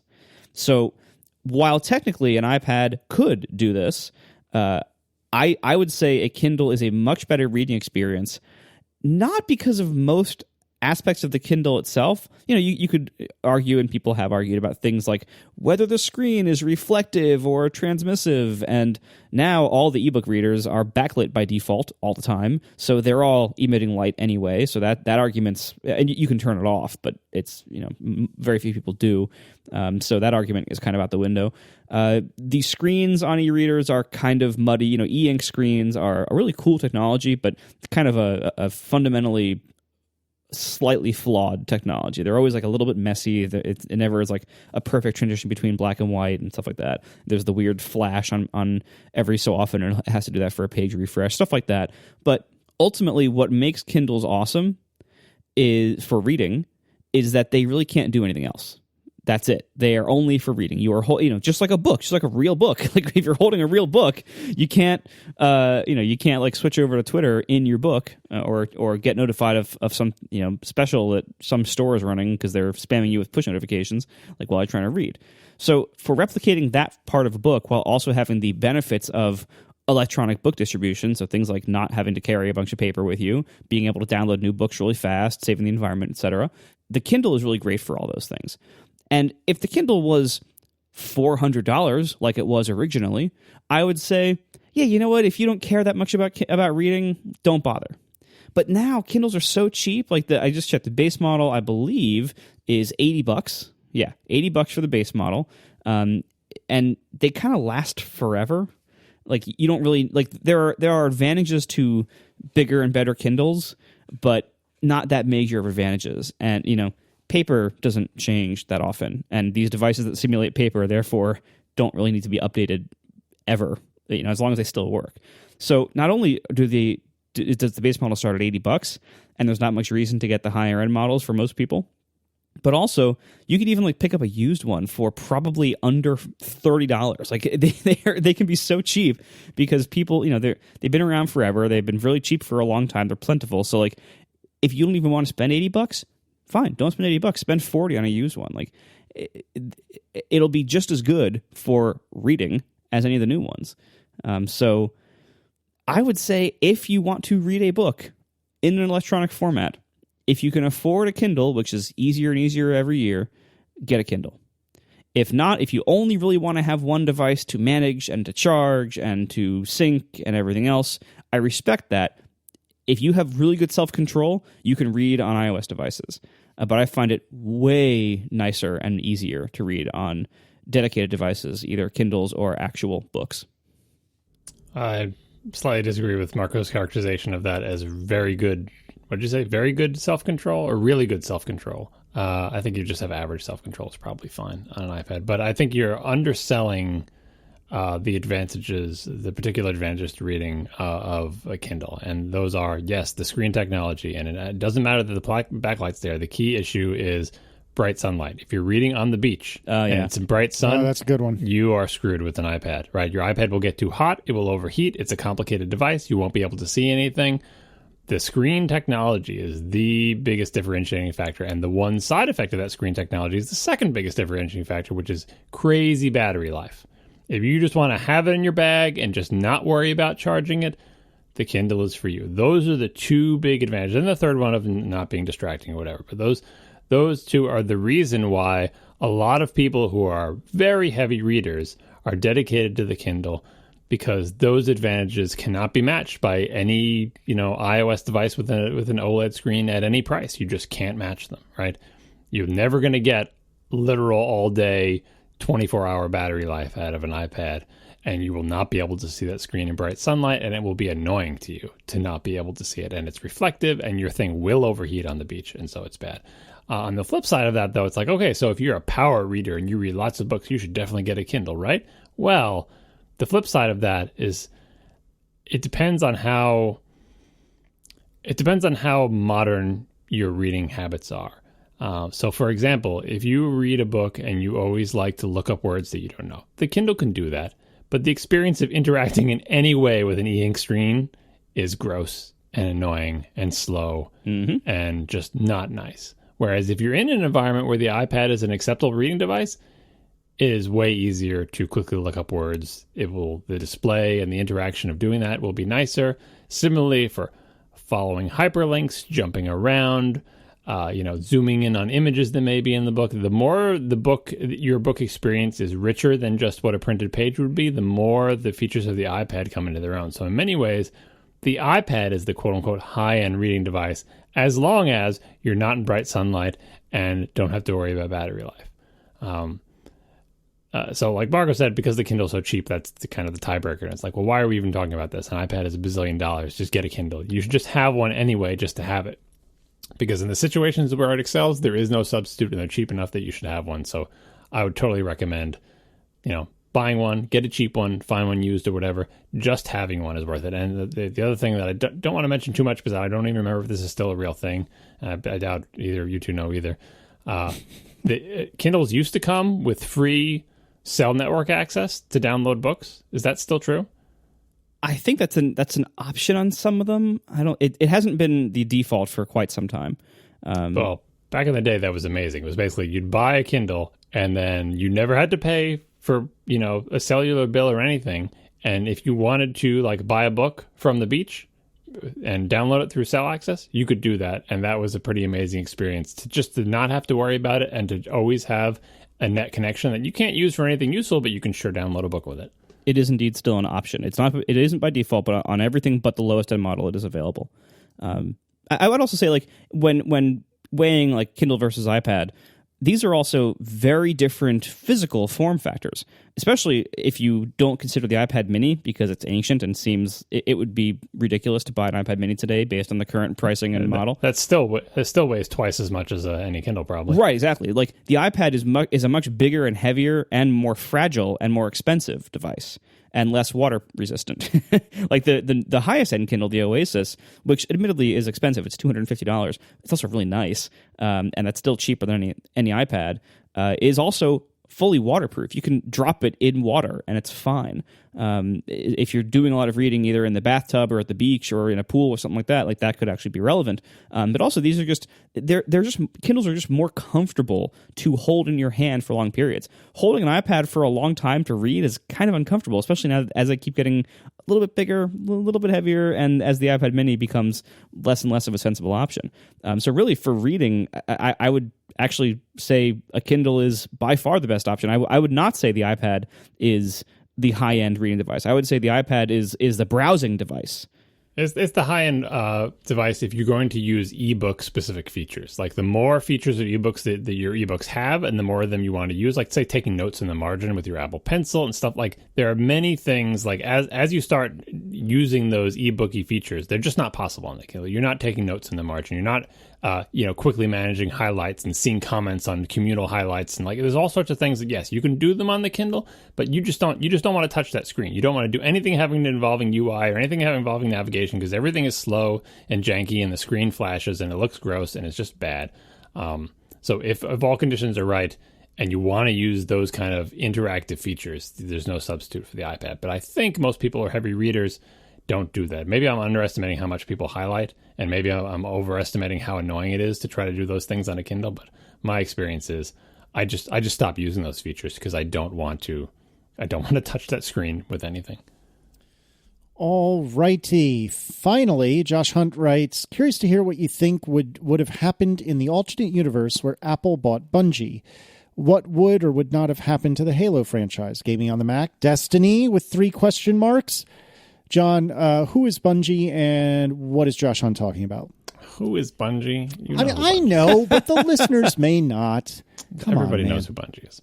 Do they, though? So Bungie was a Mac software developer back in the days when Mac software developers were few and far between, and they made pretty amazing games that allowed Mac users to brag to everyone else that you don't have this game on your platform, and people might actually care. Maybe not, but they might, because the games were unique and very cool and very interesting, and did a lot of things on the Mac that weren't as easily possible, especially in days before the internet, like network-connected first-person games with physics-based fun in them. Mac users were doing that with Marathon over Apple proprietary networking long before the internet existed. So eventually, Bungie had made a big splash at Macworld Expo. They were on stage. Then they were showing their new game called Halo, and they were showing it on a Mac. And everyone was excited because Halo looked amazing, and Mac gamers were excited because here was a game coming to the Mac, demonstrated on the Mac for the first time, and boy, won't that be great. And then Microsoft bought them, which at the time was a much bigger blow than you might imagine in today's world, but back then, Microsoft was very definitely the enemy. And they went and bought our beloved top-tier Mac game developer. Halo still came out for the Mac many years later in a very bad port, not done by Bungie. Halo went on to become the, franchise that made the Xbox a going concern. And, the rest is history. And eventually Bungie left Microsoft and left Halo behind and made Destiny, yada, yada. So if Apple had bought them, I'm assuming if Apple had bought them at the same time Microsoft bought them, like instead of going to Microsoft, they went to Apple, I think Apple would have screwed it up. Because I think the Apple then and the Apple today do not really understand games and gamers. I think they would have had a misguided notion that if we buy this game developer, it will help boost whatever product we're pushing at the time, like, oh, buy an iMac and get the cool new Bungie game, or whatever thing they would have in their mind of how it's supposed to work. And it wouldn't end up working that way because the iMac would have a crappy GPU, or it wouldn't help sell anything because most people don't care about this game, and they wouldn't understand that this is not a general purpose thing, and that there'd be a mismatch between cool Bungie game and customers we want to sell our products to, and gamers, and the Venn diagram would not overlap the way they think it would be, and they would be disappointed and disillusioned, and they'd be like, well, whatever, now we got this game developer. I don't know, maybe we can steal some of their employees to work on like the Quartz backend for macOS 10. The rest of them can make a new version of the game if they want. It would have fizzled. I think there never would have been a Destiny. I think Apple would not have supported them the way Microsoft did through all those generations of Xbox. Because they didn't have a reason to. Because Microsoft poured tons of money into them and realized this is our meal ticket. This is what makes Xbox possible. This is what makes it possible to make a second Xbox. That wouldn't have happened with Apple. So it actually would have been worse for Bungie if Apple bought them than if Microsoft bought them. And in general, if you look at the history books, it would have been worse for Bungie if nobody bought them too, because they were not in a good financial situation. And Microsoft kind of saved their bacon. But the best of all possible worlds would have been Bungie that remains independent and had a magical pot of gold that someone gave them that allowed them to stay in business and continue to pay their employees while making the Halo game they always wanted to make. And, not having to leave that IP behind with Microsoft and being able to connect it directly to Destiny instead of connecting it indirectly to Destiny through clever marketing slogans that only really old school Mac gamers get. I didn't even know that was a thing. The slogans. Are there examples that you can think of?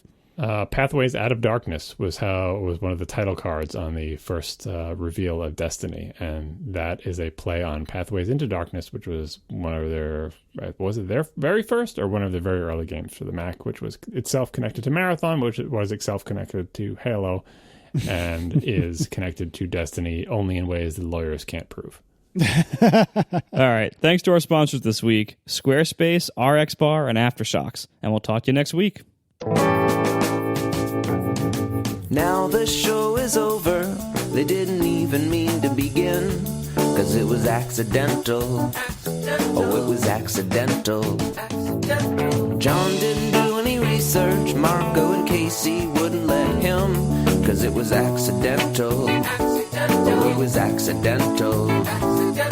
And you can find the show notes at atp.fm. And if you're into Twitter, you can follow them at CASEYLISS. So that's Casey Liss, MARCOARMENT, Marco Arment, SIRAC, USA Syracuse. It's accidental. They didn't mean to. Accidental. Tech podcast so long. So, Casey, why is there a Jeep Wrangler in your garage? Well, about that. So I have a Jeep temporarily. I have not done anything with my BMW as yet. It is still broken. It is parked in my driveway. It has been driven a couple of times since the diagnosis before WWDC that it is ailing. And so I asked my dad, or actually Dad kind of volunteered, to let me borrow his car in the interim between now and when we're doing a little bit of traveling. And then subsequent to that traveling, we will be figuring out a permanent car scenario. But he just so happens to have a Corvette Z06, a Prius Prime, and a Jeep Wrangler. Unfortunately, he didn't let me borrow the Corvette, which would have been a lot of fun but difficult for car seats. But he did let me borrow the Wrangler, and I got to tell you, it is very different than the BMW, but I do like it quite a lot. In fact, just earlier tonight, I took the top down. It is a soft top, so it is a two-door soft top. It is a 2012 model, I believe. And so I took the top down earlier tonight because it is supposed to be a rain-free day tomorrow. It's going to be a game-time decision whether or not the doors will come off, which has already happened once in the 3 or 4 days I've been borrowing it. I got to tell you, top-down motoring, very cool. Doors-off motoring, super cool. And I put a picture in my Instagram stories, which that was the only place I posted it.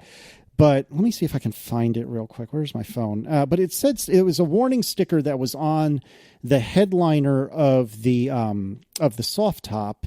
And okay, here it is. It said the following: warning: the top and doors on this vehicle are designed only for protection against the elements. Do not rely on the top and doors to contain occupants within the vehicle or to protect against injury during an accident.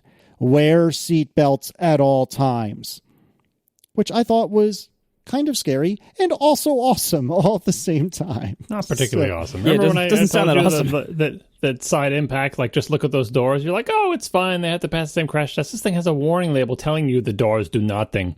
Yeah. That is bad. You're basically in a motorcycle. Basically, Obviously, with doors off, you're not protected, but with doors on, it's pointless. No, I mean, honestly, as we get older and we have kids and everything, I think the natural thing for us to do is become more risk averse. Can you square that with this? It's not as dangerous as buying a motorcycle, but it's not that. It's not even in the ballpark. But it's on the motorcycle spectrum. So is a car. No, if for safety. If you get hit in the side by another car and you're on a motorcycle, you got big problems. By another car and you're in a Jeep, you still have some pretty big problems. By another car and your giant Volvo SUV, you're probably okay as long as the speed is slow. Like there's a big gap between your vulnerability. Motorcycle, Jeep, Volvo. Yeah. There's big gaps between those things. Or a car with doors. Yeah, like the Jeep is not. It's like you have the two ends of the spectrum. You have bulky modern car with modern reinforced everything on one side. On the other side, you have motorcycle / standing. The Jeep is not on the car side of that. Mm-hmm. It is somewhere in the middle between those two, and it's not even that close to the car side of it. Yeah, where the bumper of the other car can literally touch your body directly because there is nothing there because you took the doors off. And even if the doors are there, all they do is serve as shrapnel to jam into your body because they perform no protective function whatsoever. Oh, my word. So you're not in support of my Jeep idea. Fine.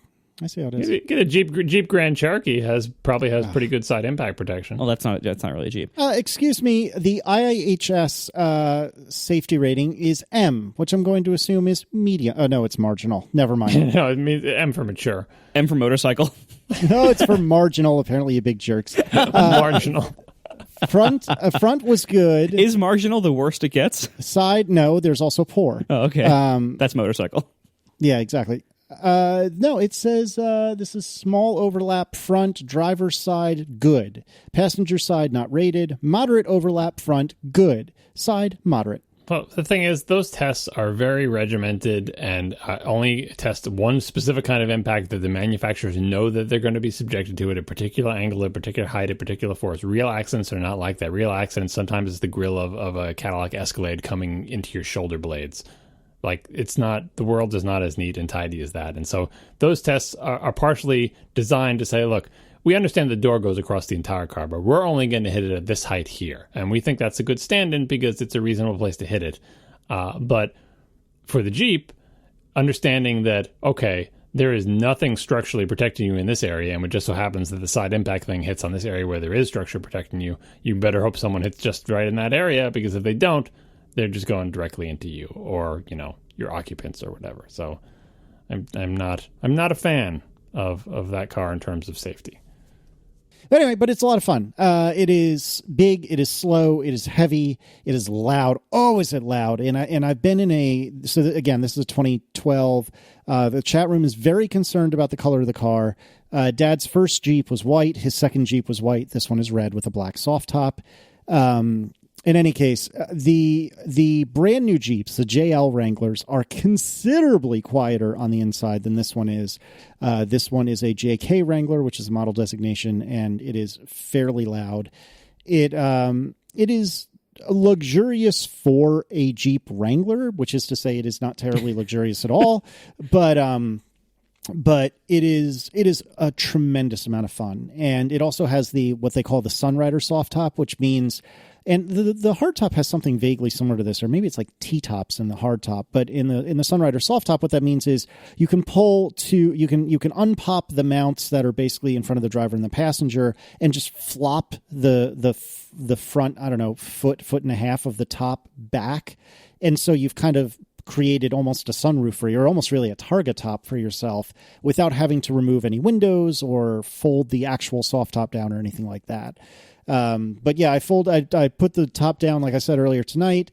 That took me 10-ish minutes, give or take a little bit. And most of that was spent trying to finish the unzipping process of the rear window, which is plastic.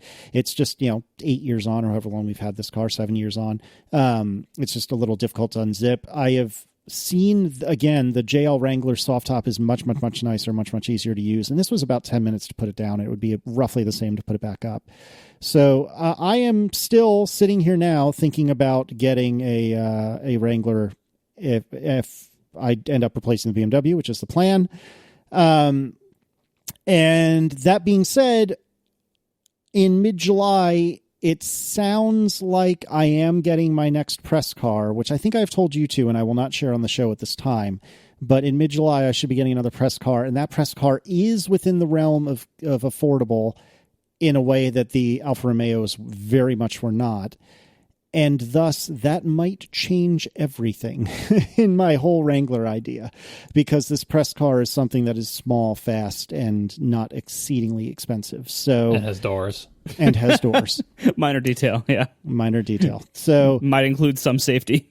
It arguably will include at least a little bit of safety features. So anyway, that is not 100% committed, but it is tentatively committed.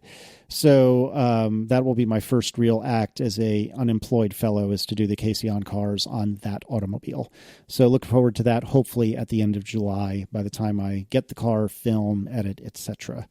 But let me tell you, if nothing else as a distraction, it's fun as crap having the Wrangler. I could see myself living with it, especially since I know how much nicer the JLs are over the JKs.